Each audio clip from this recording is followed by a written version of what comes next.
Break the schedule.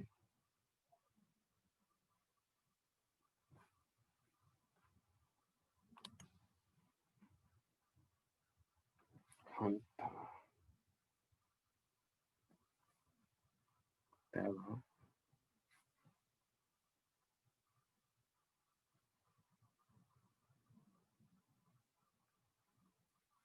Okay. Over to 2.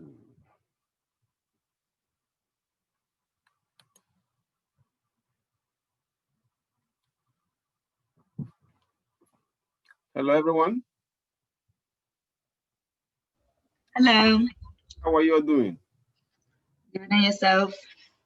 No problem. Fine, thank you. So today I'm going to introduce you to a new topic. We're getting close to the end of the semester. I know that you are all excited. Am I right? I am. Okay. All right, I'm going to show you. I sent messages about. Wait for the semester to be over. Huh? Say what again? Wait for the semester to be over.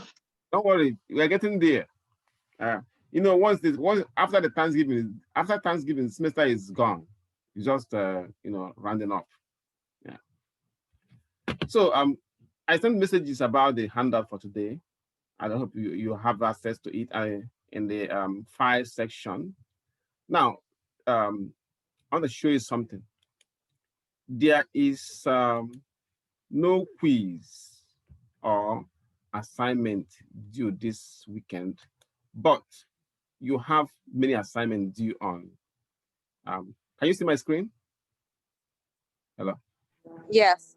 Yeah, but you have a lot of assignments due on 15th of November.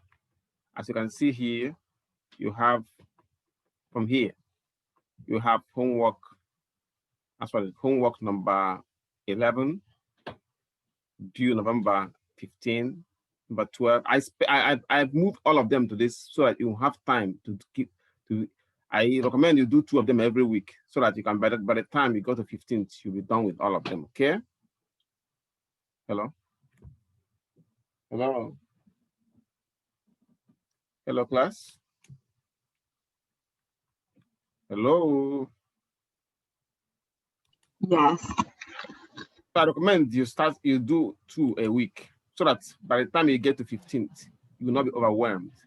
I move them all to that date on purpose so that you won't get, you know, caught up trying to meet up with the submission deadline every Sunday.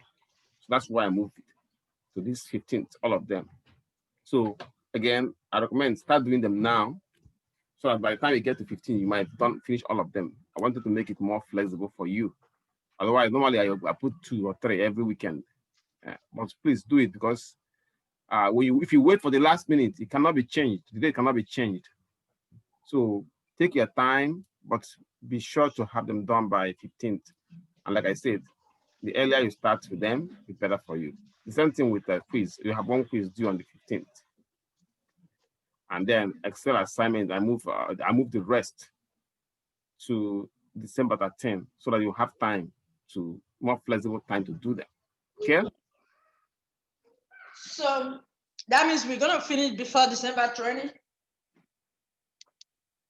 course, we'll be finishing before December 20. I think 13th should be the last week. Oh, okay. Then the other week will be the review week, you know. So start on time so that you won't get caught up on the deadline.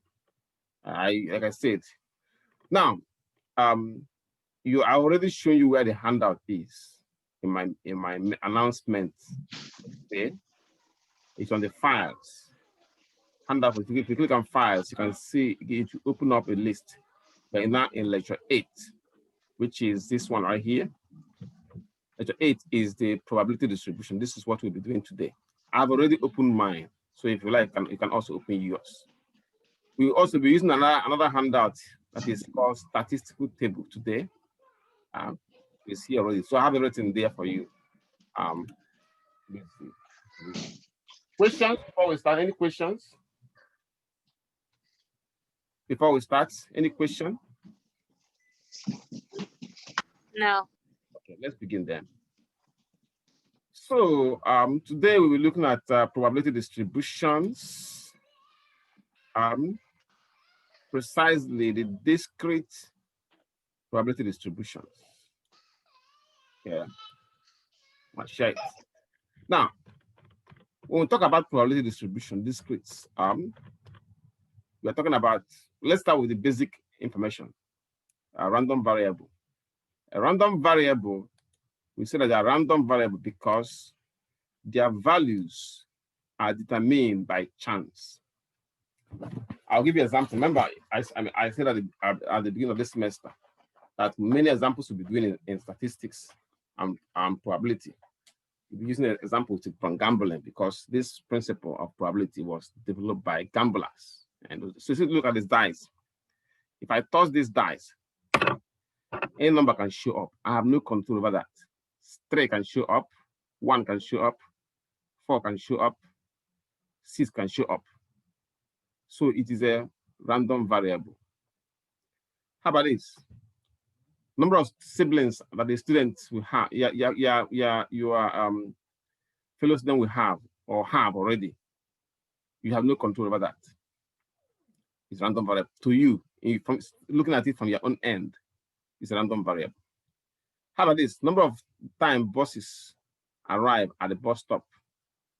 Can be 5 minutes, 10 minutes, you have no control over that. From your own end, it's also a random variable. So any of these values are determined by chance. We call them random variable. Now, for discrete random variables, this one, they assume a finite value or even infinite value that can be counted. I think I explained this at the beginning of the semester why we discuss the type of variables. So for discrete random variable can be counted. For example, number of people jogging at Patterson Park. You can have 1 person jogging, 2 person, or 30 people jogging. You cannot have 1.5 person jogging or 30.5 people jogging. You have to be a whole number, count because it can be counted. So that's why we call them discrete. Number of eggs a hen lays in a one day. 1 egg, 2 eggs. It can never be 2.5 eggs or 1.5 eggs or 0.5 eggs. No, it has to be countable. And number of telephone calls that we receive after a TV commercial. 1 call, 2 calls, 3 calls, 20 calls. You gotta be countable. So we call them discrete random variable. Now, continuous random variables are not counted. They are measured. Things like height. It can be 5 feet, 3 inches. Or temperature. It can be 80 degrees. Today it should be at around 45 degrees, I think. It can be 45.5 degrees. And so on and so forth. So, but today we are more interested in the discrete random variable. That's why we are doing discrete probability distribution. Now, a discrete probability distribution is a type of, it consists of values that a random variable can take, and then their probabilities of those values. The values and the probability of those values. That's what makes it a discrete probability distribution. Now let's see how it works. It says here, construct a probability distribution for rolling a single dice. Say single dice. Now, for rolling a single dice, the outcome will be, we use X to represent outcome. So outcome will be our X, then probability of X. Probability, which is PX. Okay. Now, for the first dice, the first number will be 1, followed by 2. So all the way to 6. So we have, it can be 1, 2, 3, 4, excuse me, 4, 5, 6. Excuse me, I put the right place. 6. So I'm going to add one row again to our total. Then each of them have 1 out of 6 chances of coming up, which is gonna be 1/6. Okay, 1/6. Okay, 1/6. 1/6. 1/6. 1/6. And for your algebra class, you know that they have the same denominator. So the final is gonna be. Professor, I thought you said the second number would be 2. Why are they all 1/6? Because each of them have their 6 side. Okay. Each of them have 1 out of 6 chances of Oh, showing. okay. The outcome is the one that will be like the first number 1, the second number 2. Yes, yes. But the probability will be 1 out of 6 chances. Any of the outcomes showing up when you toss the dice. Okay. Okay. So that's gonna be 6/6, which is equals to 1. Okay. Let me adjust this so you can, excuse me. Let me adjust this so you can see. Yep. Any more questions to this?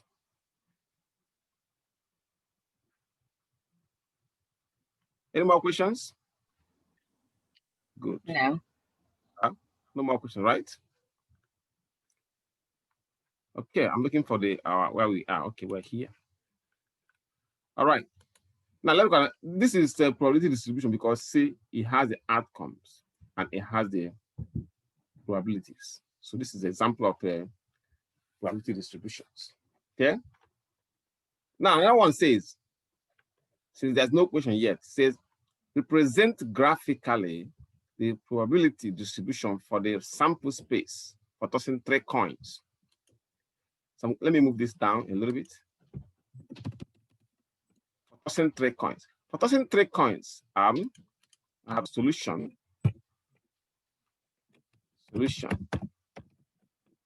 Okay. Now you have to get the outcome for tossing 3 coins. There are many ways you can get it. I normally use what you call the tree diagram. Let me write it here. We use a tree diagram to get the outcomes. Now, why? Because you have 3 coins. If it is only 1 coin, you can easily get it, right? Because it has either head or tail. But let's say you have 3 coins. So in that case, you need to do more, use a method that to make sure that you have all the outcomes that you have. Okay. So I'm going to show you how my tree diagram looks like. Okay. I'm going to share it. So for this, in this kind of problem, we'll be looking for one outcome. Either you're looking for the head only, or you're looking for the tail only. Either way, will give you the same results. Okay. So let me share this the 3 diagrams. I have excuse me. Share the 3 diagrams. Okay. You can see the screen, right? Can you? Yes.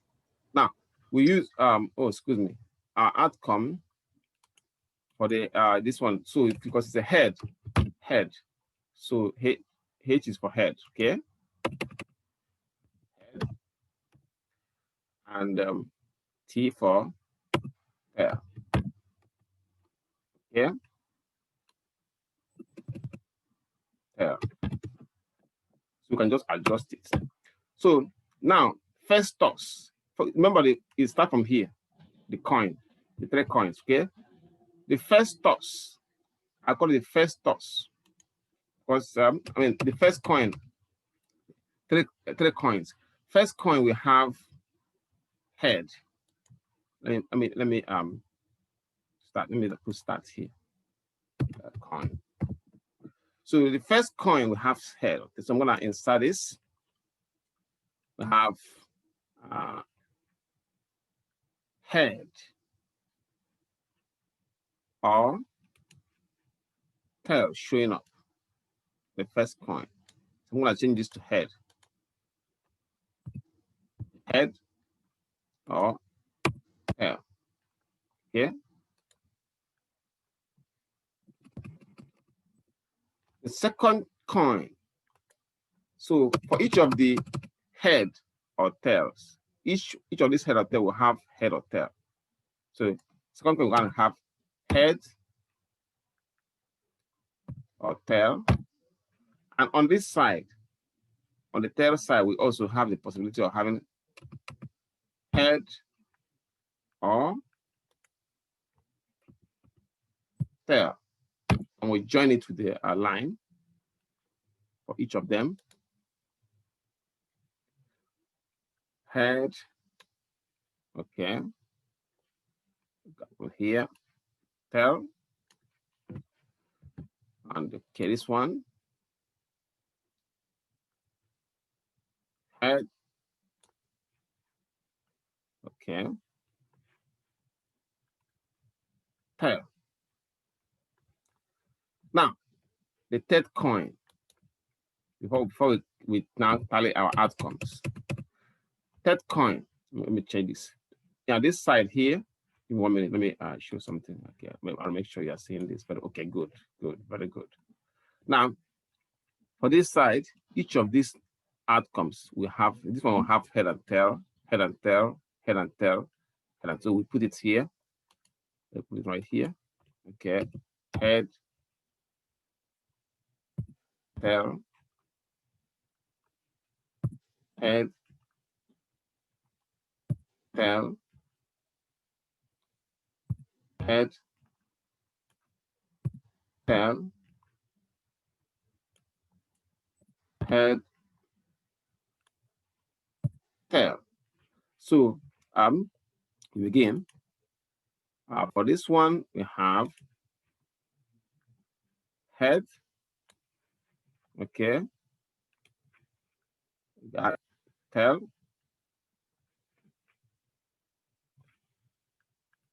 head, okay, tail, head,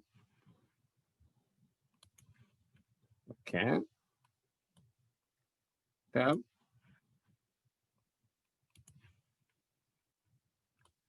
head, okay, tail. Now let us get the tally our outcomes. So when you toss the 3 coins together, the outcome might be head in the first coin, head in the second coin, and head in the third coin. So you have head, head, head. It might be head in the first coin, head in the second coin, head in the third, tail in the third coin. That gives us head, head, tail. It might be head in the first coin, tail in the second coin, head. So let me give us, excuse me, head, tail, head. Or maybe head in the first coin, tail in the second coin, tail in third coin, head, tail, tail. So on this side, the same process. Head and the tail in the first coin, head in the second coin, head in the third coin. Okay. Tail, head, head. So we follow the same process. We get tail, head, tail. Okay. Go this way. Tail, tail, head. Tail, tail, head. And it can even be all tails in all the 3 coins. Tail, tail, and tail. Tail, tail, tail. So we have how many outcomes here? 1, 2, 3, 4, 5, 6, 7, 8. 8 outcomes. But remember, like I said, to get the probability distribution for this and graph it, you have to have either one interest. Either you're looking only for head, or you're looking only for tail. Either way will give you the same result. So let's make the chart on the table and then put our probabilities in, then graph it. Okay. So now we have our outcomes here. This one says, let me put it on this chart. Let's share this. Let's get our probability distribution for this. we have, let me insert a table. We have this, okay. All right, so I'm gonna make it smaller so that you can see, you can accommodate it, make it smaller. Okay, so we have number of heads. Heads. If you like, you can use number of pairs, doesn't matter, which is our X. Okay, then the probability of X, which is our PX. So make some small adjustments here for the table. Okay. So you have no head, which is 0 head, 1 head, 2 heads, 3 heads. Okay. And our total right here. Okay. Now, so for the first one outcome we need here is no heads showing. Now let me take you back to that place. Okay, no heads. You can see that there's only one outcome with no head. Tail. Am I right? Hello? Are you I'm there? sorry. Could you repeat the question? That's only one outcome with no head. Right here. Tail. Am I right? Oh, yeah. And out of how many? 1, 2, 3, 4, 5, 6, 7, 8. So the probability of no head becomes what? Becomes 1 out of 8 chances. So it becomes probability of no head is 1 out of 8 chances. So next one is 1 head showing up. Let's look at our chart again.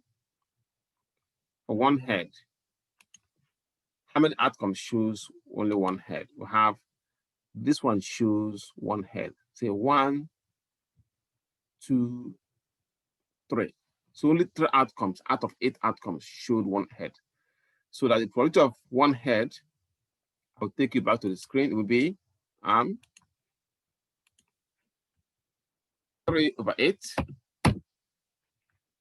Now for 2 heads, we go back to our chart.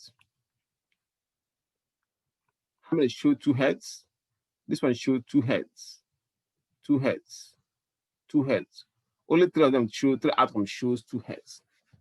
Okay. So the probability of that would be 3 out of 8. We got 3 out of 8. 3 out of 8.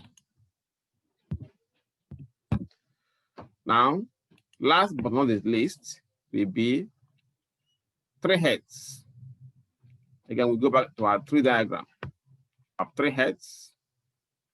Only 1 outcome. This one here, head, show 3 heads. 1 out of 8. So that the probability for 3 heads is gonna be 1 out of 8. So when you divide all this, you can see that when you add all this, you're gonna get 8/8, which is 1. Now remember, the question says to graph it. It says represent graphically. So in order to graph this, we need to get these numbers as this. Let me arrange it first so you can see what I mean. Okay, I'll make it a little bit bigger. Okay, make it big. So we need to put these numbers as a decimals. Okay, so that we have 1/8 in a calculator. If you use our calculator Desmos, the Desmos calculator is right here. 1 divided by 8 is 0.125. Can you see that? Yes. Hello? You can see, so 125, you can see that, okay, 125. So we go back 125 for 3 of them. Okay. 125, 0.125. And for 3/8. You can go back there to decimals. 3/8. 3 divided by 8 give us 0.375. So 0.375 in our chart equals 0.375. And the other one is also 0.3/8. So you're gonna get 0.375. And then 1/8, we got it already before as 0.125. 125. So now with this, we can graph it. So let me move it to Excel. Okay. Excel. Davis. Now I'm gonna share my Excel screen with you. I have Excel like somewhere. I put it right here. It's not in Excel. So I'm gonna, can you see the screen? Hello? Yes. Yes. So at home, you can use a ruler to draw the graph. I can't show you the graph, that one on the screen, because it's I don't have the ability to show it on the screen, drawing it with my hand. But this is the Excel, how it looks in Excel. I think you get the point though. Okay. Now, so, you know, to draw the graph, I'm going to remove the fractions and use the decimal to draw the graph. Okay. And then we go from there. Right, now let's draw the graph. You have it here. And then click on Insert. I use recommended charts. Okay. I use this. That'll give me the histogram, I mean the graph I'm looking for. You can see right here. And then you can then you know, adjust it as this title. Okay. Number of heads, and then probability, which is our PX. So number of heads, X,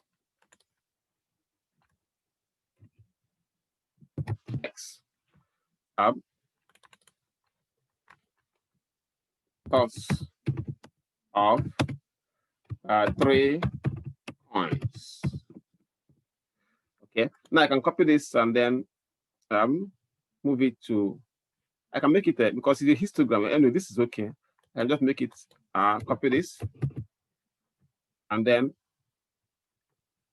copy and paste it back in Word in our work. So you can see it. See? Questions? Questions? Hello, class? When we No. gotta graph this, like, is it gonna be like already like the graph, and then we just input the decimal? Yeah, well, you did, you know, as I did it here with the calculation with the you're gonna be given these numbers, and then you calculate this by yourself and put the decimals in, then do the same thing I did in Excel to graph it. Okay. Or if you like, you can use a calculator and do it on paper, you know. Then Okay. you can upload it.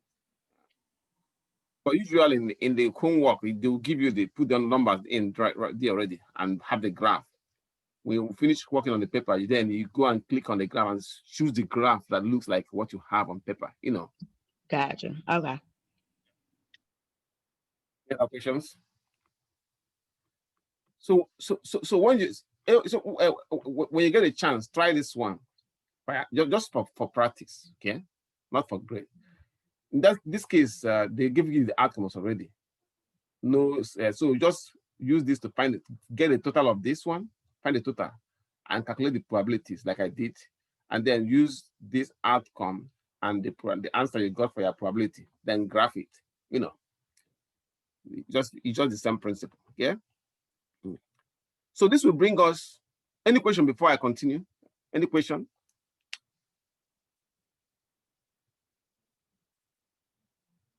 Hello? No question. Okay, no question. Okay, good. Now this will bring us to the two requirements for a probability distribution. Two requirements. The first requirement is that the sum of the probabilities of all the events in the sample space must equal 1. If you look at the first example we did, this one here, you can see that the total will be 1. And if you look at the second one, the sum of, if you add all these probabilities, you get 1. That's the first requirement. So if it is less than 1, it means that it is not a probability distribution. If it's bigger than 1, if you add them and bigger than 1, then it is not a distribution of that type. Okay. Now the second requirement is that the probability of each event in the sample space must be a number that is between or equal to 0 and 1, which means that your answer or the probability can never be a negative number, can never, and it can never be a number that is bigger than 1. Okay. Hello. Hello. Hello, class. Are you all there? Or are you sleeping? Are you still sleeping? I'm here. Okay. So the sum of the numbers you have to add to 1, or the probability can never be bigger than 1, or it can never be a negative. If it's not any of this, then it is not a probability distribution. Let's look at this. It says determine whether each distribution here is a probability distribution. First, we check the first requirement, whether they add to 1. So let me start this one. I'm gonna move it a little bit. Okay, let me start with this first, with the part A. So again, we check the first requirement, that the sum of the probabilities of all the events must be equal to 1. Let's check it for this one. So Px, sum of, if you add it, you have that you have the first probability there is 1/5. Sum of the probability, which is Px. Professor, sorry, was there any network problem? What's that? Was there any network problem with you? Because something just logged me out, and I've been trying to log in since. What I was telling I said was that how to the two requirements. No, I know. Do you have network problem here? Like, is it just me? Anybody? What's network. You mean network? No, I didn't have it. I didn't have. Oh, okay. So because it logged me out, and I've been trying to come back in since then. But so I brought you back in, so that's why you can hear me. Yeah, that means that was from me. Yeah. Okay. So we add this. Okay. We have 1/5 plus 1/5 plus 1/5. And then we have 1/5, 1/5, 1/5. Okay. Plus 1/5 plus 1/5, which is the last one here. This is the last one here. 1, 2, 3, 4, 5.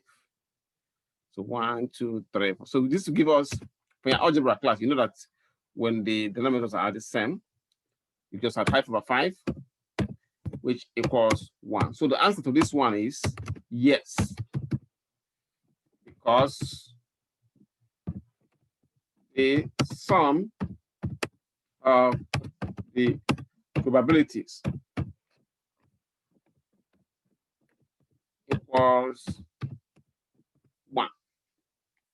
Questions? No. Good.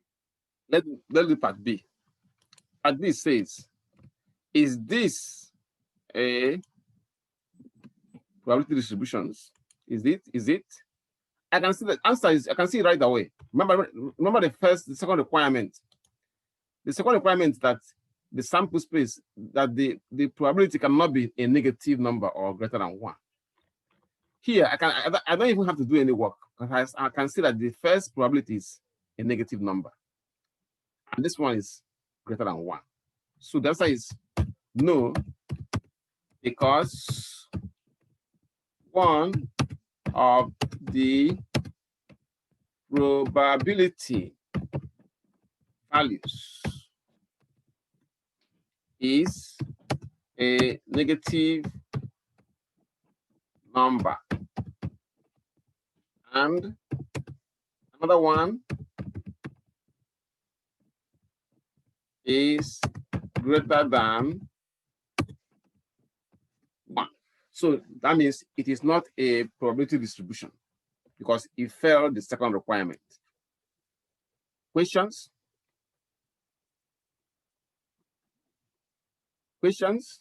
No. Okay. Let's look at the third example. It says, is this a probability distribution? Well, this is C, part C. This should be C. This is a C right here. Okay. Is it? We'll find out now.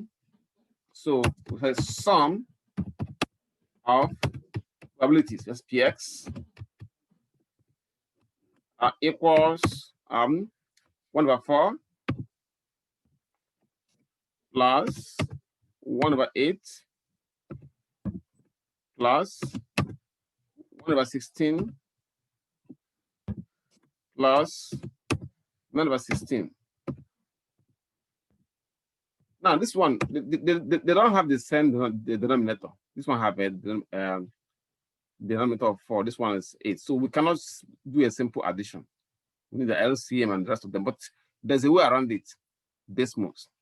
So let me write it down. Then we can show you. I can show you how I can do it in a scientific calculator. Okay, 1/4 plus 1/8 plus 1/16 plus 9/16. So I'm gonna take you to the decimals. Okay, we have here. Okay, clear it. So just make sure you put parentheses there properly. Okay, can you see the calculator? Yes. Okay. The first one we'll have 1/4. 1 divided by 1 divided by 4. I close it.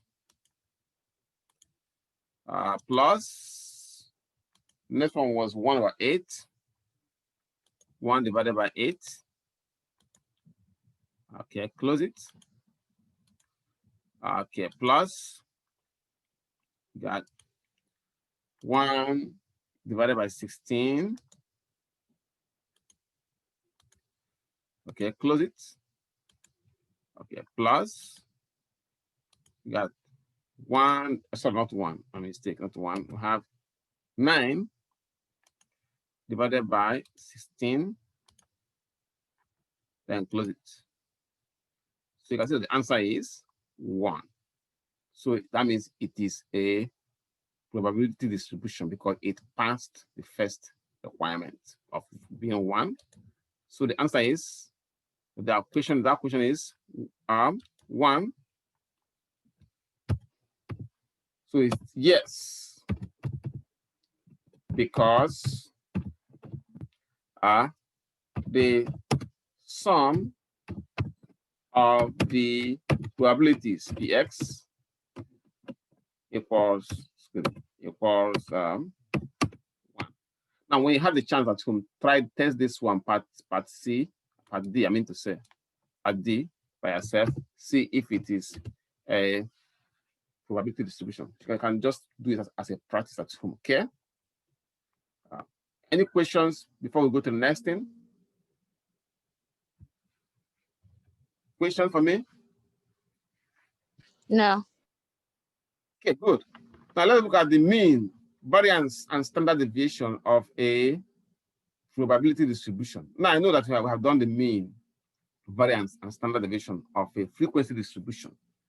Now, but for a probability distribution, the mean and variance and standard deviation is different, because this one is, we're now dealing with, unlike the one we did before, for the frequency distribution, now we're dealing with probabilities. So it's a different formula, but it means the same thing, but just different formula. Okay.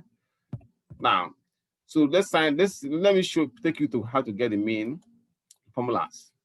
I have the formulas here. I'm going to write it down. So I'm going to insert it. The mean,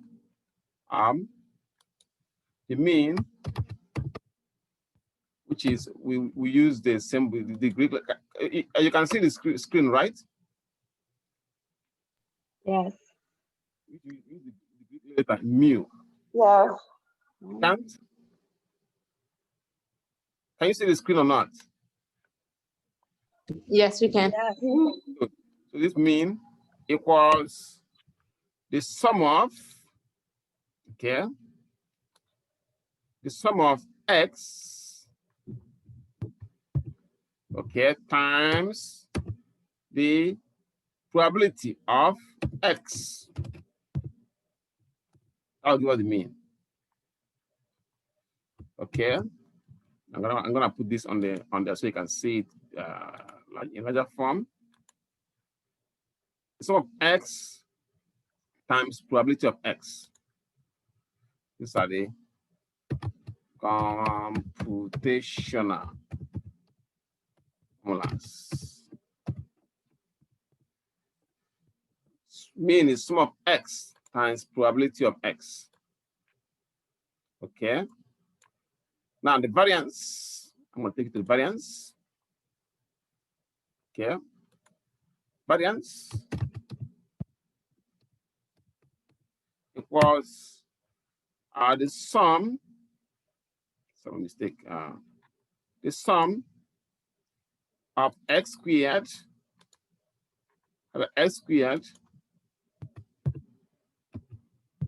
okay, times probability of x, okay, minus the mean squared. The mean squared. Squared. Okay. I'll take it back to where to put it. Okay.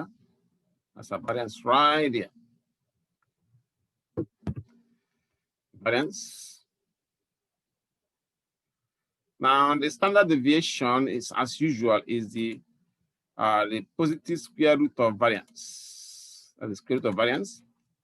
Standard deviation equals the square root of variance. Always the square root of variance. Okay. Okay, let's do it.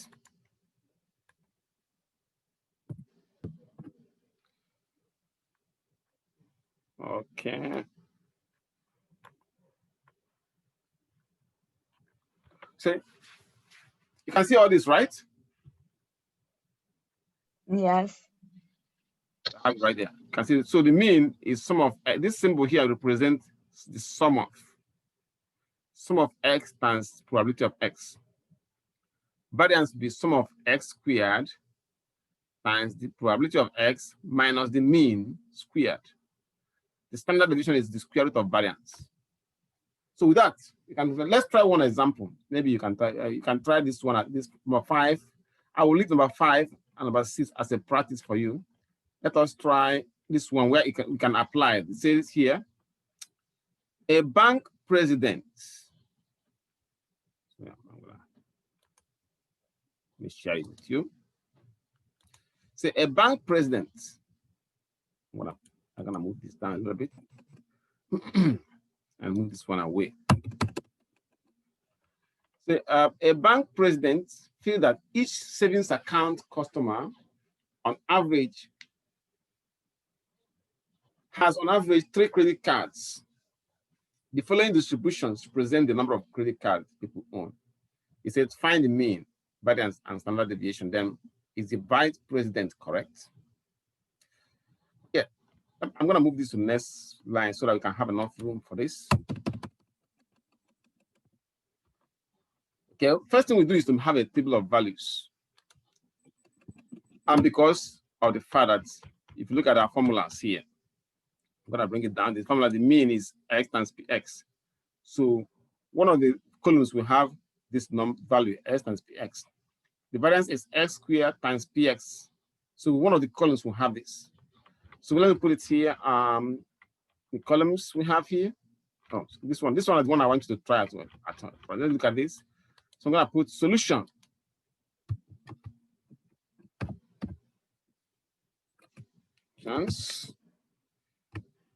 Okay. Have this. I got put the columns x px, x times px, x squared times px. Then I'm gonna add all this. Okay, the first column is our x, which is number of credit cards. So number of credit cards is our x. Okay. Now our probability is px. Okay. Our px is the probability. Okay.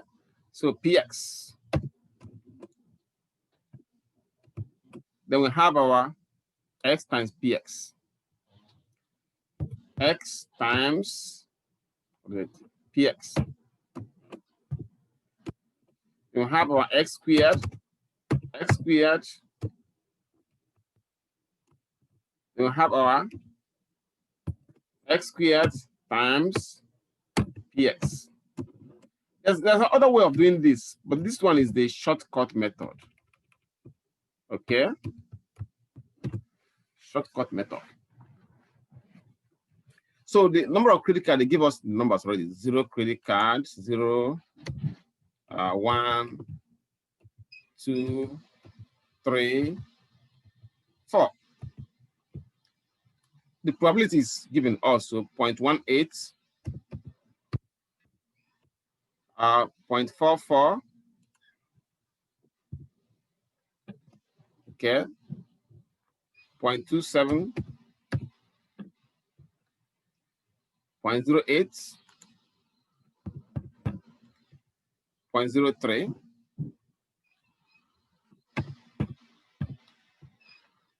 Now we need to get the x times px. That means this times that. So, but let me put them in order so that they can make them look more clear to you. Okay.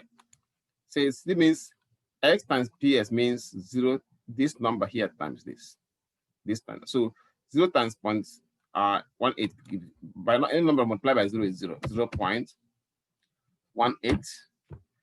1 times 0.44. 0.44. So I've already gotten the multiplication. I think I have it on my book already. Let me put numbers I have, because I have the multiplication done already. So I'm gonna put them in. 0.5. This 2 times 0.27 gave me 0.54.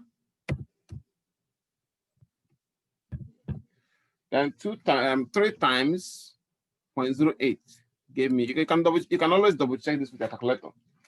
0.24. Then 4 times 0.03 gave me the answer of 0.12. Now x squared. This is the x. So x squared means to square all these numbers here. So 0 squared give us 0. 1 squared means 1 times 1, which is 1. 2 squared means 2 times 2, which is 4. 3 squared means 3 times 3, which is 9. And 4 squared means 4 times 4, which is 16. Okay. Now, we have our total here. I'm going to move this back. Okay. Okay. Now, if you add all this with the calculator, You add 0.18 plus 0.44 plus, if you add all of them, I got 1.34. You can always verify this with your calculator. And this one, you don't need to add this one because you only need this to get this part. Now, x squared times px. X squared times px. Okay, which is this one here multiply this one. So 0.18 times 0, give me 0.0.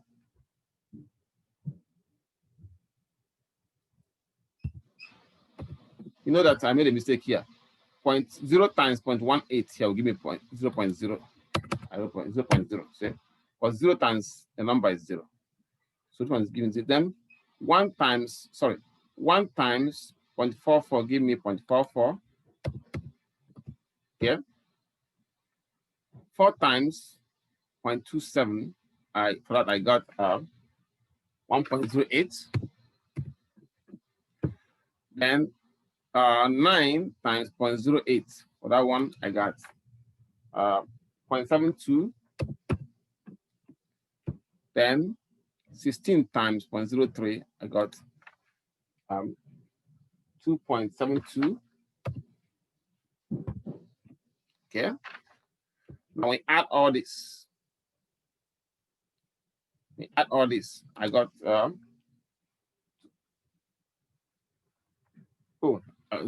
got this side. It's my mistake. I got this one. I got 0.48. Let me double check it. 0044 1.08 0.72 0.48. Now if you add all this, you're gonna get 2.72. So this is our mean right there. So our mean right here. This is the mean. See, remember, sum of x times ps is right here. This mean. So this is to get the variance, we need this part. So let's do it now. So to find the mean, I'll take you to where we were before.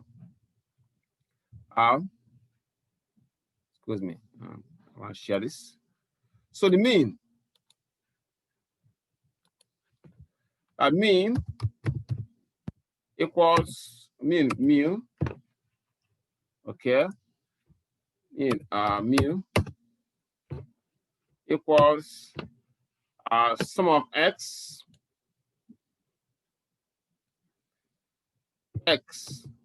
times probability of x, which we got there as 1.34, or approximately 1 credit card. Okay, right there for you. Okay, see, so this is a mean right there. That's why this is a shortcut method. Once you finish with the table, you're almost done, as good as done the work. See, 1.34. And the variance, you need this part to get the variance, is according to our formula, is variance will be summation of s squared times ps minus mean squared. So our s squared times px, I'm going to put it right here. The sum, this is the s squared times ps, this is the sum. See?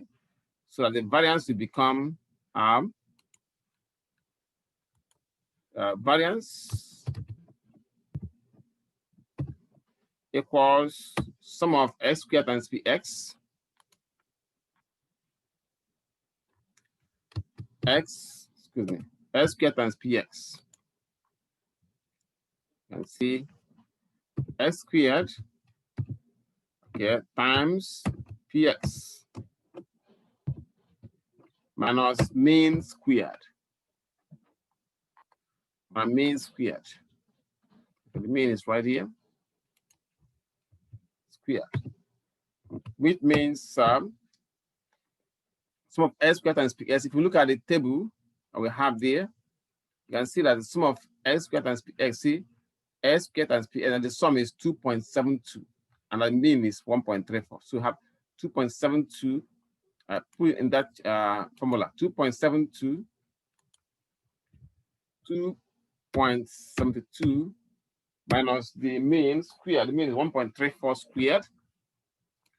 Okay, 1.34 squared. Okay, got it. 1.34 squared equals, I got this as 0.96. So I'm gonna put it there for you. And I'll show you in the calculator how you can, easily get it.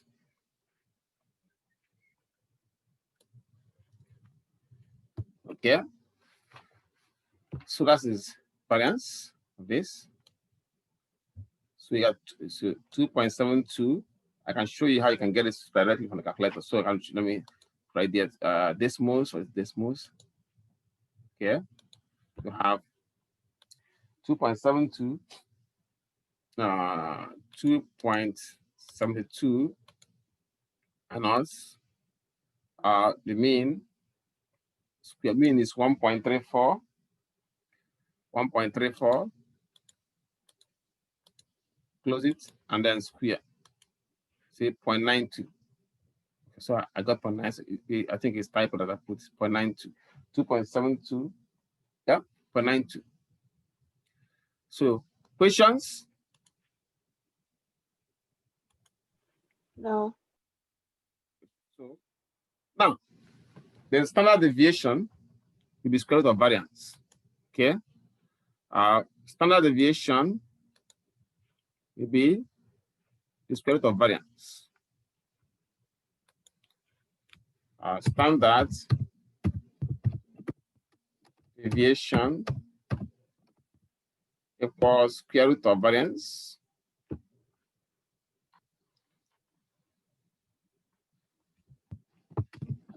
Variance,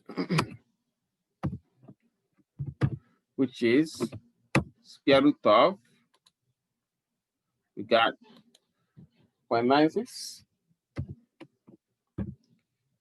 equals, I got, can put it on the calculator, I got basically 1.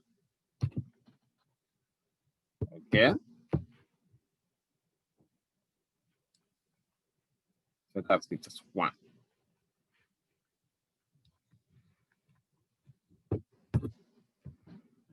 Okay. Now, we have answered part A. Part B says, is the present correct? Now, the present is claiming that each savings account customer has on average 3 credit cards, but we have an average of 1.35, I mean 1 credit card.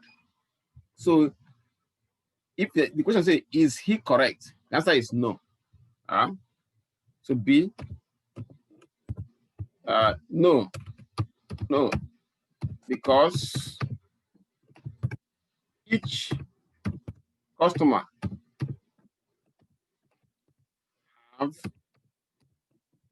on average, that's mean 1.34 credit cards.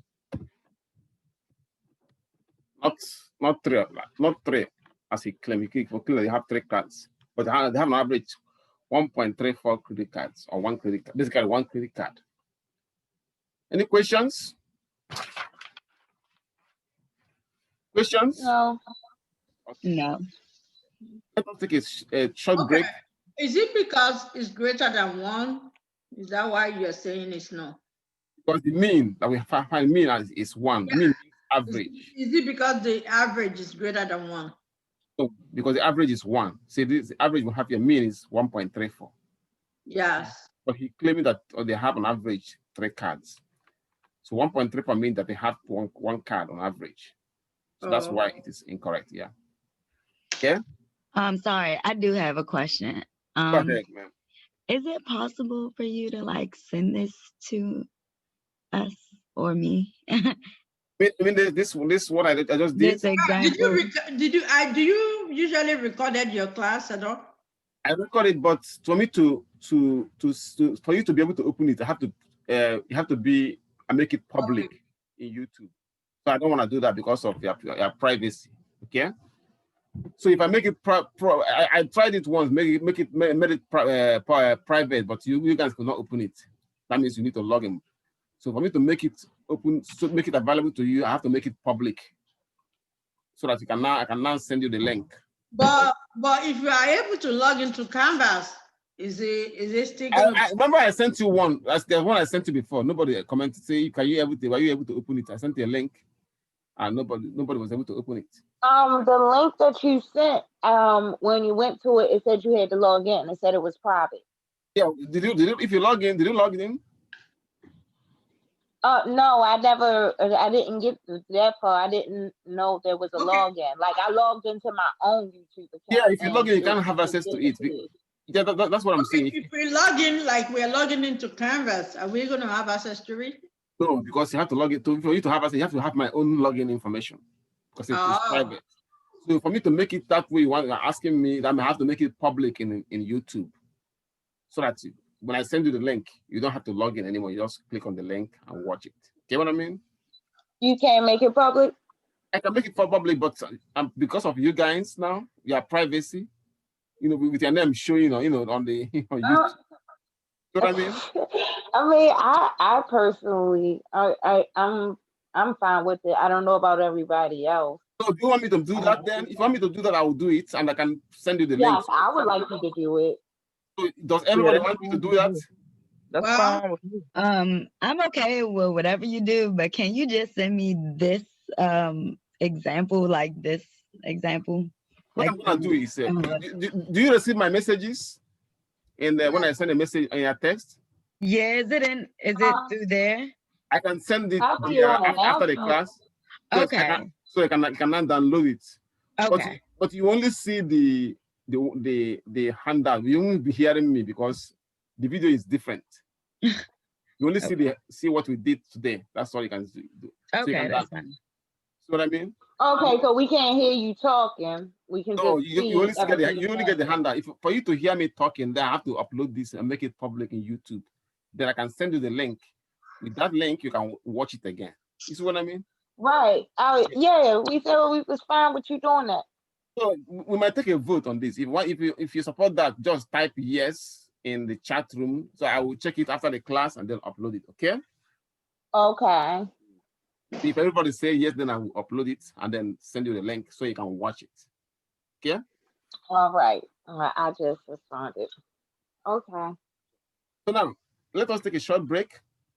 Come back and finish. We'll be coming back here at 2:30 to finish up. Okay? Okay. All right. Okay. I'll see you soon.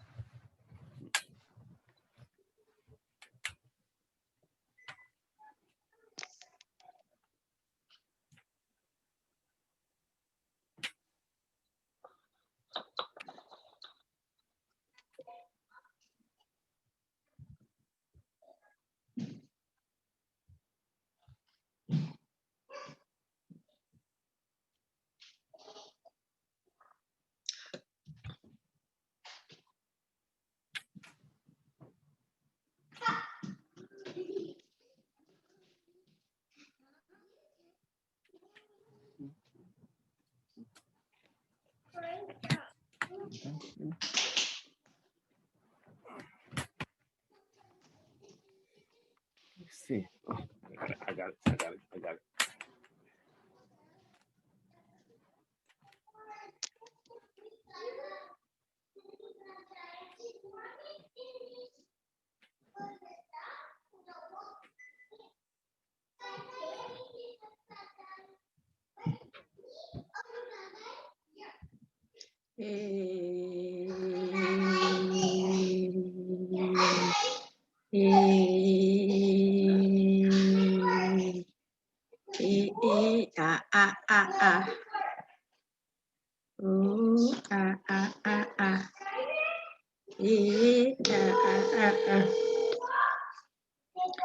Oh, congratulations. Hello, I'm so happy. Congratulations. Thank you so much. Oh my goodness. Boy or girl? Oh boy. Congratulations, my brother. How's she doing? How's my sister? She's doing fine. She's doing fine. Yeah, this is Tutu, you know, right, Moyo? Oh, I did. I was wondering. Yeah, I'm so happy for you guys. Honestly, when I said I was just screaming. Okay. Thank God for that. Congratulations. So my regards to her. I will keep in touch. Yeah, definitely. We are still in the hospital. So hopefully we leave tonight. Which? Oh, okay. Which hospital is she? Sinai. Sinai. Okay. Okay. Good. The baby is doing good, right? Yeah. Everybody is fine. Good. All right. So let me. I will keep in touch. So maybe one of these I'll be able to talk to her. I'm so happy to hear that. Yeah. Bye. All right. Bye.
I told you guys you don't play here.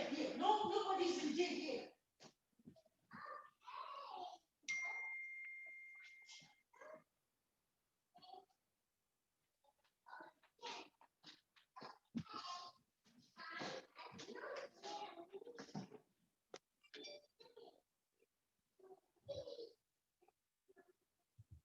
But now I need you. Come on, clean your mess here. Say.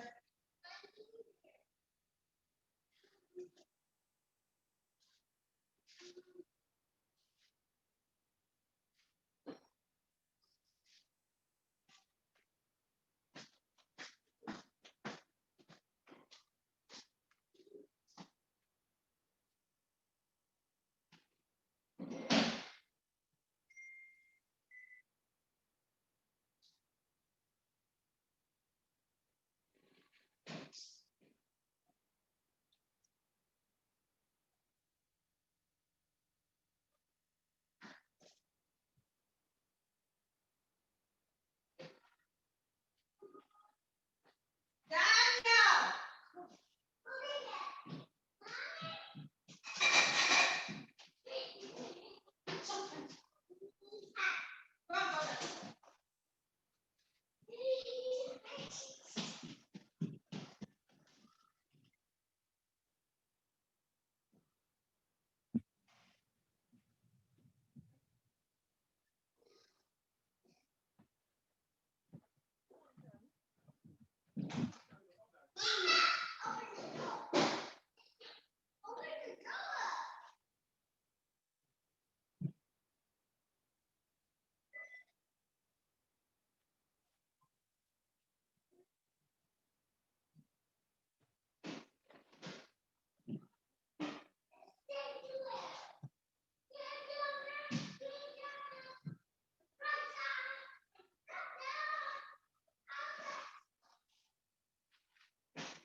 Yeah.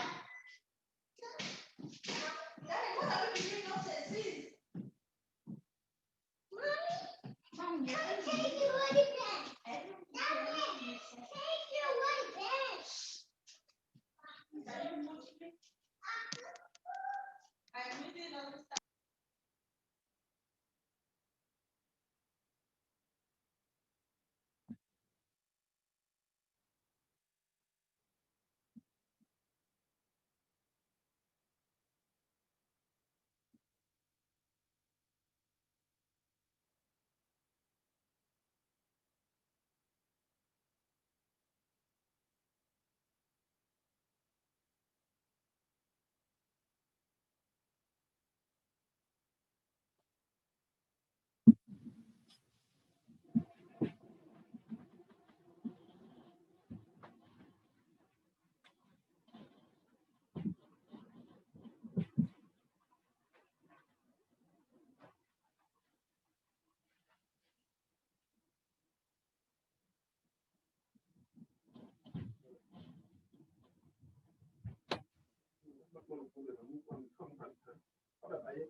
So next week, next week we start a new thing.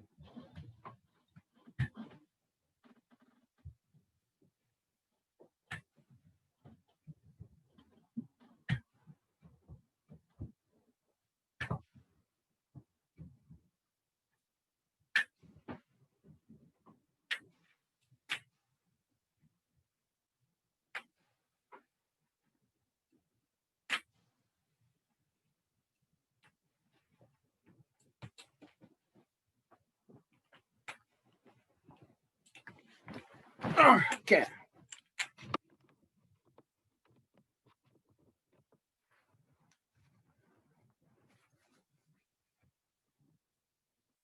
Hello, everyone. Yes. We are back. So let us round up. Yeah. So I've explained to you before we went on a short break, what a probability distribution is and how to find out if a distribution is actually a probability distribution. Now, let us see one more application. So I'll use the most common application that we have, lottery and business. Now, before that, I want to explain a concept. The concept is this: expectation. Sometimes we call it the expected value. Now, the expected value of a discrete random variable simply means the average. And in the last example, I showed you how to get the average. So that is the mean. So now we can apply this principle in lottery, and so that you can see why most people fail to win. Most people don't. Most of the time, let me put it this way: 99% of the time you lose. Because even if you win, sometimes you might have played so much, lost so much before you win. Except if you win the jackpot, that's when you can say that make money. So I will show you why it is like that using this expected value or expectation method. Then I can also show you how you can apply it to real business to figure out if this business can be a good business or a bad business. Then after that, we'll now summarize by looking at the binomial distribution. If we cannot be able to, if we're not able to finish by binomial, we might do binomial distribution next week. Binomial is a large topic to cover in one day if you don't have enough time. Okay, but I think we'll have enough time to cover that. Okay. All right, let's start. The expected value or expectation simply means the average. And how do we get it? Like I explained in my previous lecture, I'm going to show you how I can get it. The expected value or the expected value, which is we use EX to represent, equals, you can see my screen, right? You can see the screen, am I right or wrong?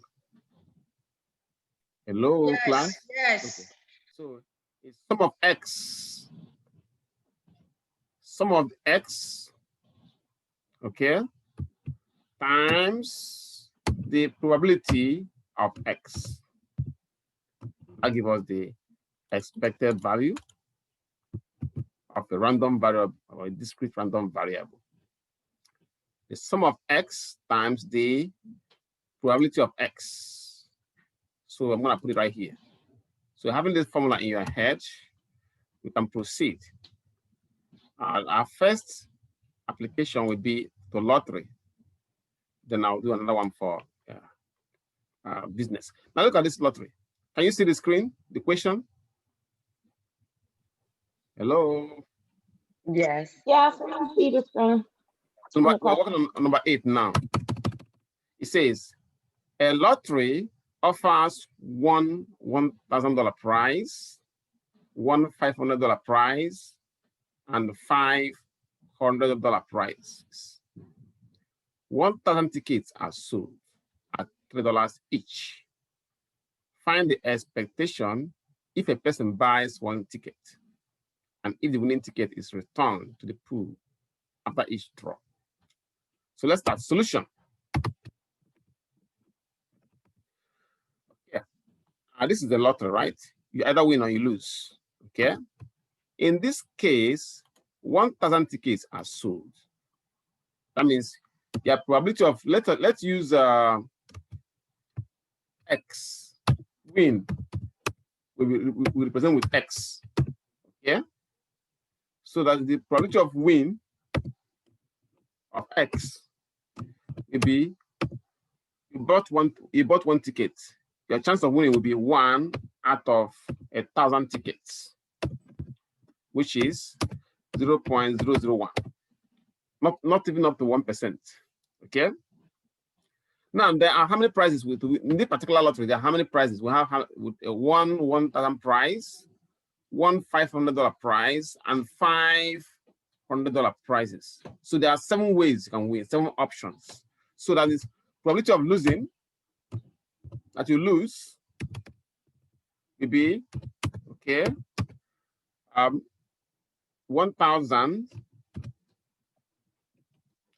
minus 7 ways that you can win, okay, divided by 1,000, because you have everything is out of 1,000, and that will give us. We can do this in decimal. So why do we do minus 7? Because we have 7 prizes to win. So losing means that you lose all the 7 prizes. Okay, so that means 1,000 possibilities minus 7. So in a Desmos calculator, we have it in this form as we got, okay, I'm gonna clear it. 1,000 minus 7 close divided by 1,000. 0.993. So the probability that you lose all the 7 prizes is 0.993. Got it? So this is what you do first. The first thing you do, then before we can now make our table of values and then go from there. Okay. 1 minute. Let me check something in my book. Oh yeah. Okay. Now with this, we are ready to move.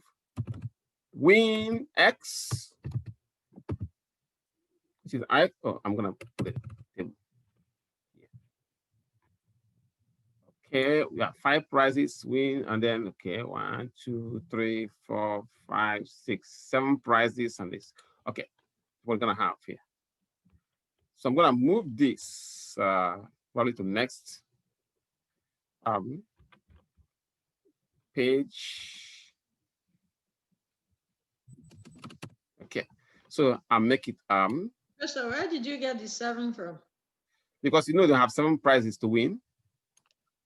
Oh, in the question? I didn't see. Yeah, there are 7 prizes. See, you have one $1,000 prize, one $500 prize, and then 5 $100 prizes. So total of 7 prizes. Okay. Oh, okay. Yeah. Now, let's put this. We have win X, then probability of X. Now, because our expected value, expected gain is, as the average gain will be X times PS. So we need to get the X times PS column here as well. X times PX. Okay. Then I'm gonna make this look good, better than this, and then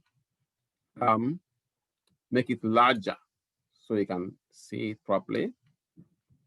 Okay, make it like make it 16, 14. Size 14 should be good enough. Okay.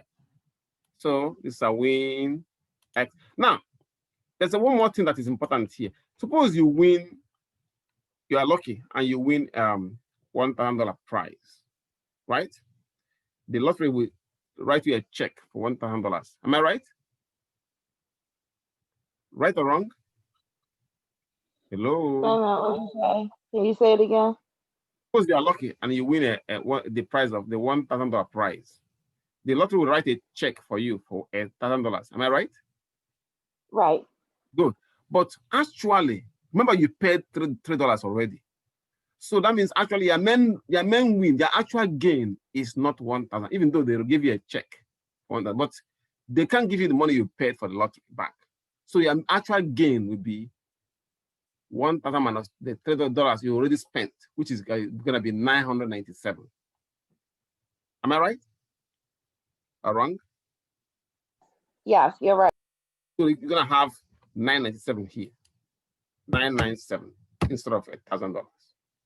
The same thing applies to $500. If you win 500, they will give you a check for 500, but they can't give you the $3 back.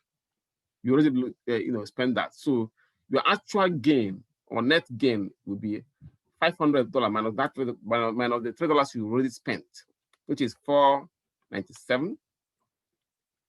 $497. So you follow the same principle for the $100 prizes. You won $100, one of the prize, they give you a check for $100 prize, but your actual gain, you're gonna subtract 3. I give you 97, and there are 5 of them, so you're gonna have 97, 97, 97, 97. Okay, that's one more. So let me add 2 more columns here. 2 more rows, I mean to say. 97. So you now have 5 of them. 1, 2, 3, 4, 5. Now, the probability of winning is 0.001. So you're gonna have them here, all of them, because for each prize you have 1 out of 1,000 chance of winning. So 0.001, 0.001, 0.001, 0.001, okay, 0.001, yeah, 0.001, okay, 0.001. Now, of course, most time you lose anyway. So if you lose, your chance, that means you lose the $3 that you paid for the lottery. That means -3. Okay. And the probability for that, we have it here as 0.993. All right? 0.993. Okay? Right. 0.993. Now let us find the the outcome here, the x times ps, that means this times that. But before then, let me make them center them so that they will look good. Okay, good. Now, 0.997 times 0.001. I'm going to show you in decimals. I have, okay, 997 times 0.001 give us 0.997. So I'm gonna put right there. 0.997. So you follow the same process, multiplying everything here with the px. So you have 0.497. Okay. For this one, I have 97 times 0.001. I'm going to show you on this most, then we can just put them for all of them. 97, I'll clear this. 97 times 0.001, 001 is equals 0.097. So I'm going to put it right there. Okay. 0.097. 0.097. So I'll put right there. 0.097. So you do it for all of them. 0.097. 0.097. 0.097. 0.097. Then for this one, the last one, which is the one that most often that occur most of the time, you lose the amount you spend on the ticket.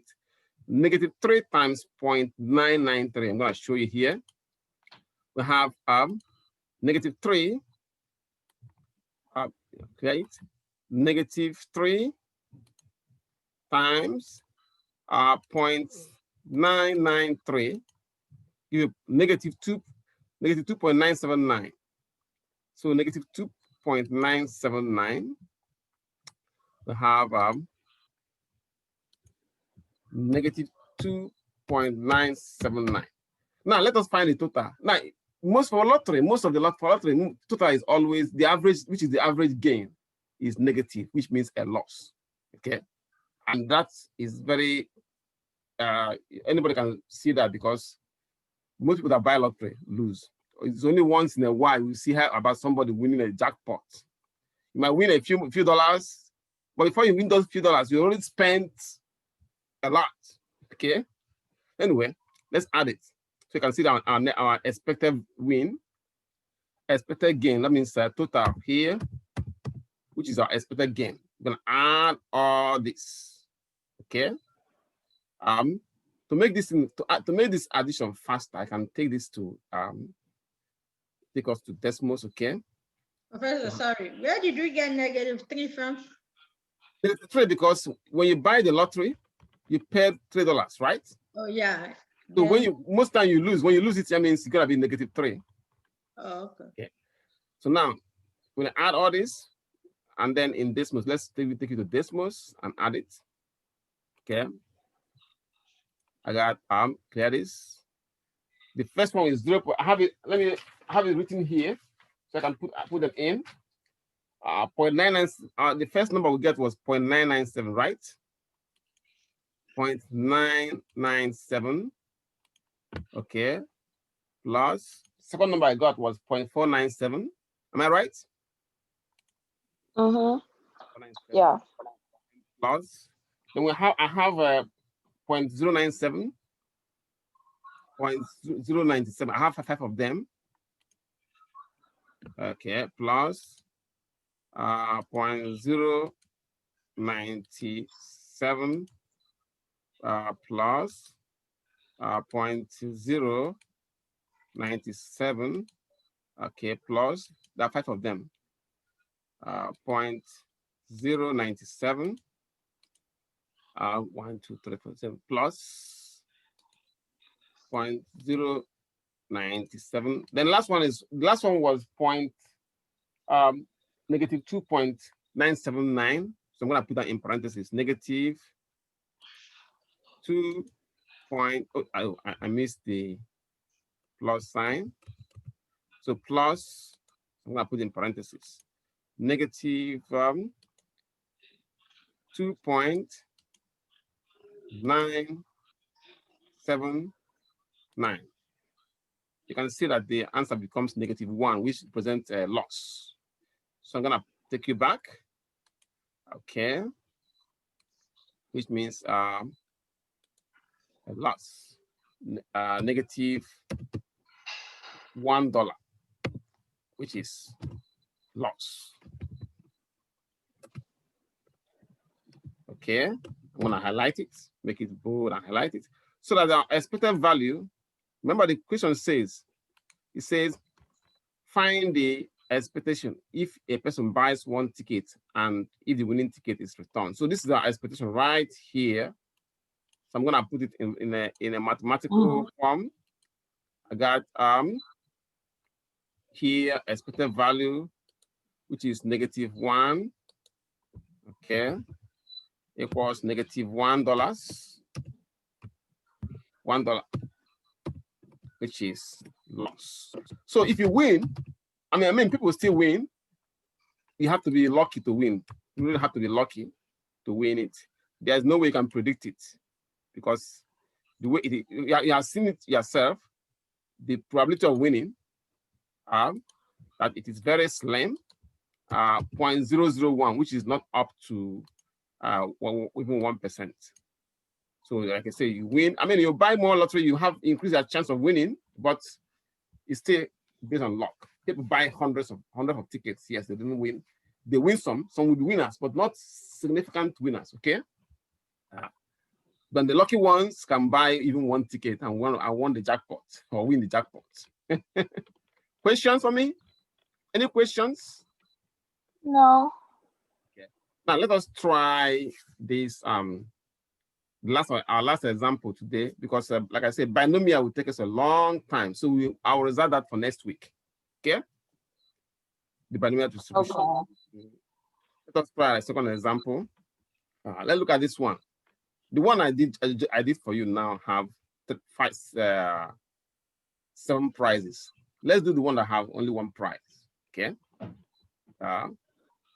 Look at this one here, number 9. Number 9 says, I'm going to move you to the next page.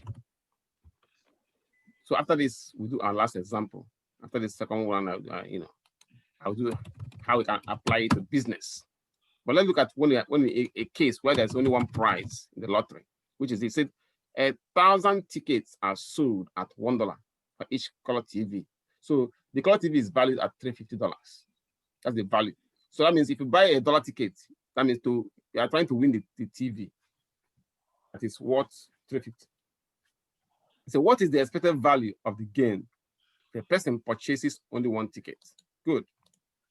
So you can see why they say that buy many tickets to increase their chances. Yeah, you increase your relative chance of winning, but not your absolute chance of winning the jackpot. Okay. Now, solution. Solutions. Okay. I'll make it bold. Okay. Now, for this one, the win is our X. Okay. So the probability of winning, there's only one prize this time. So probability of win of X will be 1 out of 1,000 tickets, because he said that 1,000 tickets were sold, which is 0.001. So because it is only 1 prize, so that the probability of losing will simply be 1 minus probability of winning. Okay, which is 1 minus 0.001. Okay, which is 0.999. See, you can see how the odds are structured. So it is the house that's always gain. If any of you have been to any casino or any casino, and you keep winning on the blackjack, keep winning, they will tell you to leave. Am I right? Yeah, they will say that there must be something you are doing that they don't know. because they just tell you to leave. So because the way it is structured, it is in the house. I mean, you once in a while you win, then you spend it there. Now, how many of you know about what you call counting cards? Because there are some people that can, if you are playing a poker game, they can count the card, know how much, based on the card they have, they can figure out a card that the right person is having. Right? They call it counting card. So counting card can increase the chance of winning. Okay, but then it's illegal. If they find out that you're counting the card, they send you out right away. Anyway, let's go back here. Now, so now with this, we can make our table. I'll have our X and PX, X times PX. And so our win, gain, X. Then we have probability of X. Please, can you mute yourself? Yeah. X times PX. So now to have the win, either you win, when you win, that means you win a value of $350 TV, right? Am I right? Hello? Yeah. Now, but remember, you paid $1 to buy the ticket. So they give you the TV, which is worth $350, but your actual gain is $349 because nobody's giving you your $1 ticket price back. So you have to have it as $349. Okay, and the probability is 0.001. Then if you don't win, you lose your dollar. That means -1. And the probability is 0.999. So now we need to find the X times PX because that is our expected win. Now, if you remember the formula here, which is that expected price is X times the probability of X. So you have it right here. Okay, so 349. Let me center it properly so you can it will look more clear to you. So 3 times 0.001 give us 0.349. Okay, and -1 times 0.999 is negative 0.999. So when you add it to the sum, let me remove this part. So the sum, that's the total, which is our expected value, will be, if you add these two, I'm going to take you to decimals. Okay, decimal negative 0.349. We have negative, sorry, my mistake. Clear it. 0.349. 349 plus negative 0.999. Close it. I didn't put, you have to put a negative sign here. See, negative 65 cents. So that's what you got. So you see, it's negative when it comes to lottery. So it's gonna be negative 65 cents, which represents a loss. So if the expected value is a negative value, whether it is for business or for anything, that means it's loss. So that means to summarize this on that section, I'm going to take you back to where I have it negative 0.65 cents. Let me take you to, let me put it in and then bring it back here so that we can do the last example, which is when it applies to, you can apply this to business. So I have negative 65 cents, which is a loss. Okay, taking it back there, loss.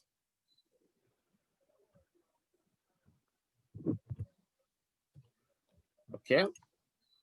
Questions? No. Yeah. Now, since there's no question, I will look. Let's take a look at do our last example for today. And I know you're getting tired. Can't miss your weekend, right? Yeah, I feel you. Now, this is where we can apply this to business. The Sky Resort loses $70,000 a season if it does not snow. You know, a Sky Resort, where you play on the snow, and makes $250,000 profit when it snows a lot. Now, the probability that it will snow at least 75 inches, which is a lot, is 40%.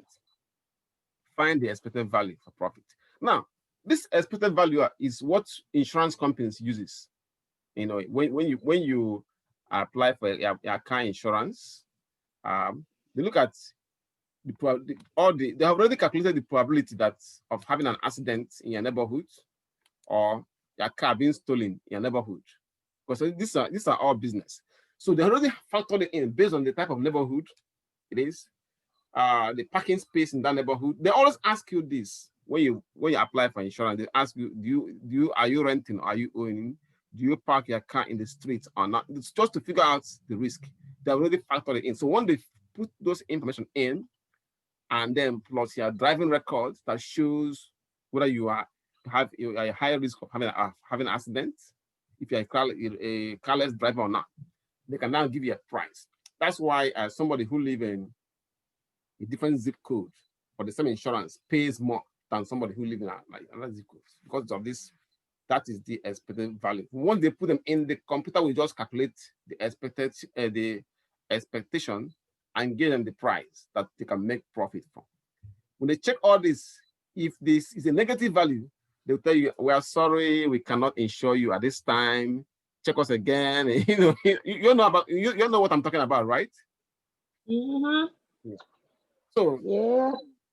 But so long as it's positive, that's okay. We can give you, depending on how large the positivity is. If it's high, they can give you a lower premium. If it's low, they can give you a higher premium, as the case may be. Now, let's look at this. Say it snows 75 inches. So it said, find the expectation for profit. So again, here, the profit. Let's use X to present profit. So that the probability of making a profit here, he said that there is 14% chance that it will snow a lot. So probability of the profit, X, is the 40%, which is 0.4. Okay? So the probability of not snowing a lot, of course, they get this probability from the weather station that do all these forecasts. Of no profit, of loss, will be 1 minus the probability of profit,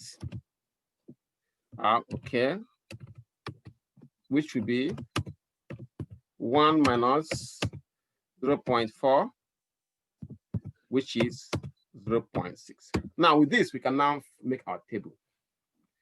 Okay, we have our table in X, PX, okay, profit, X, and the probability of that profit, PX. Okay, then we get this part for X times PX. So the profit, now if it snows a lot, they make a profit of $250,000. So 250,000, the probability is 0.4. Now if it doesn't snow well, they lose 70,000. So that means negative $70,000. Probability is 0.6. Now let us get this part. 250,000 times 0.4. For that, I'll take you to Desmos. We got 250,000 times 0.4. Oh, excuse me, I didn't put everything. 1,000 times 0.4 give us 100,000. Okay, I'm gonna put them in here. 100,000. Yeah, this one is negative 70,000 times 0.6. Okay, we have negative 70,000 70, excuse me, 1,000 times 0.6, negative 42,000. Okay, if I'm doing this in Excel, it will be faster, but you know, 42,000. Now let us find our expected value, which is the total. Well, then let me make it center all of this so that it will look more clear. Okay. Center it. Okay, let me do it again. One more attempt. Good. I can do this one. One more. Good. Okay. We'll add this 100,000 plus negative 42,000. We have, I'm taking it back to Desmos. Okay. So we're going to have 100,000 plus, in parentheses, negative 42,000. Give us a positive number, which is a profit of 58,000. So it's a good business. Profit of 58,000. You're gonna have 58,000. 58,000, which is a profit. It's a good business.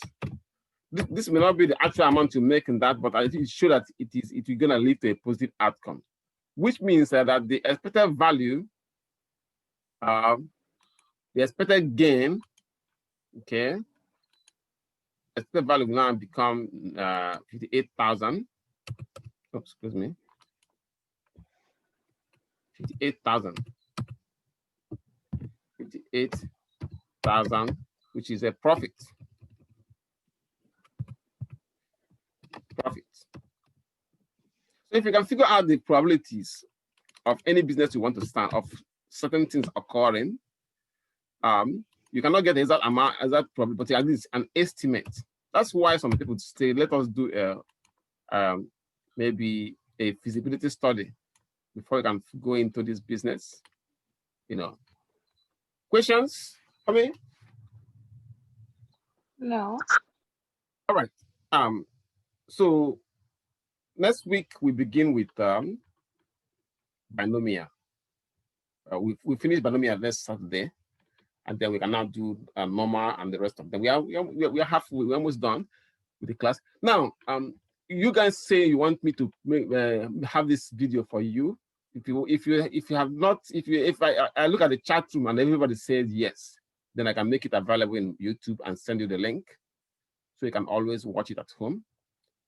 But if everybody doesn't say yes, that means, you know, I have to go by what you guys, because it's, you know, being on YouTube doesn't mess up your privacy really. But your name, with your name showing, you know, some people don't like that, some people like it. You know, it doesn't matter.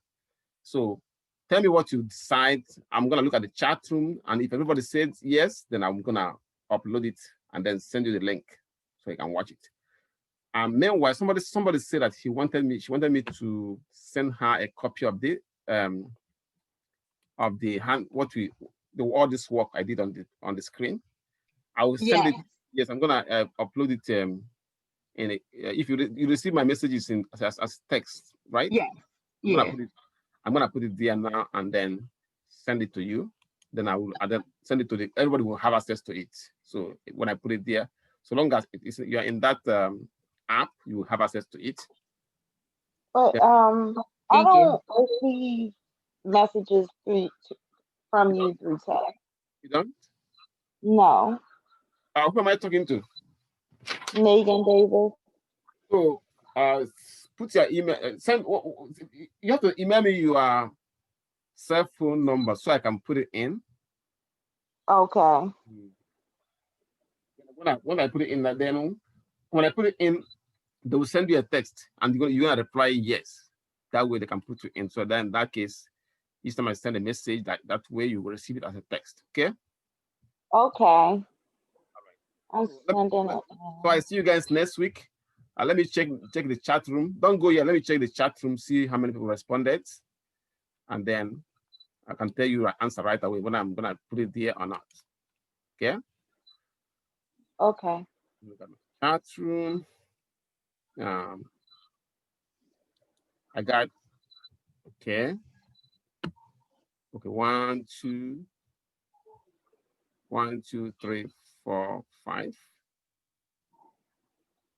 1, 2, 3, 4, 5.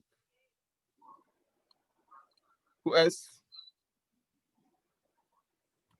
I have Lisbeth. Miss Lizzie, are you there? Lisbeth? I'm here. Did you say yes or no? Yes. Okay, type in yes there so I can know. Miss Hunter. Oh, I did. You did? Yes. Then I have to so everybody that just responded. Okay, Hunter is there. All right. I'll make it public there. Then I'll send you a link through that app. It will come to you as a text message. All you have to do is to click on the link for the video you watched. You see the video, and for the lesson that we have today on the screen, you also can download that as well. Okay. Okay. The work that we did today, which assignments does this like coincide with? Yeah, you're gonna have to look at my screen and then to be able to tell you that. Give me 1 minute. Let me pull it. The assignments are gonna be let me go to this place. So I'll look at the syllabus. Syllabi. Just 1 minute. I'm gonna get that information for you. Syllabus.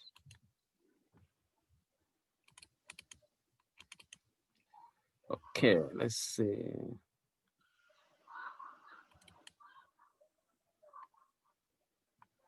What? Okay, it's coming. Okay, I'll go all the way down to that section. Move this to that side.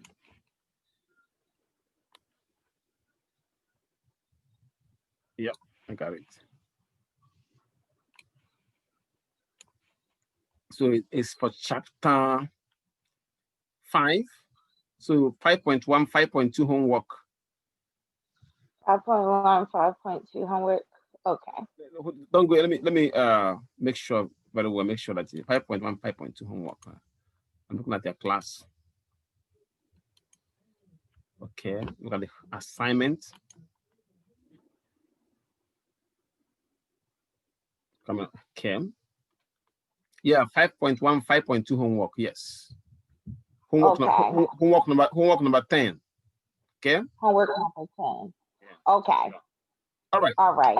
Okay, I'll see you. So I'm gonna put the handout, what we covered today first. Then as soon as I finish recording the videos, the recorded videos finish saving, I'm gonna send you the link as well. Okay. Okay. All right. See you next week. All right. See you next week. Yeah.